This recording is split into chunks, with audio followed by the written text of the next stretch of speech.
The tools and equipment that we use in our traditional upholstery fall into two categories.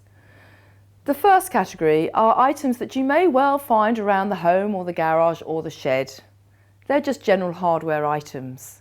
For instance, some tape measures and rules in metric or imperial, whatever suits you the best. A mallet, wooden mallet, pair of scissors, a craft knife, magnet to pick up those tacks that might spill. And some of our work is quite hard on the hands, so a pair of gloves. Finally, a piece of chalk and a craft glue. Turning our attention now to the specific tools that we use in our upholstery trade. One of your first tasks in your traditional upholstery is going to be removing the old layers. We use the wooden mallet because we do wood on wood, and you will find a fork tack lifter useful for taking traditional tacks out.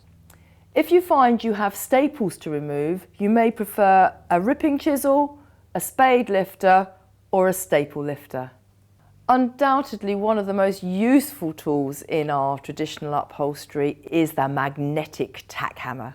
He is magnetic on one end and a straight hammer on the other.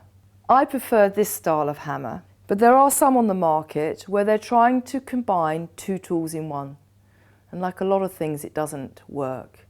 You have a magnetic end here, but on the other end, they've given us a claw to be used like a tack lifter.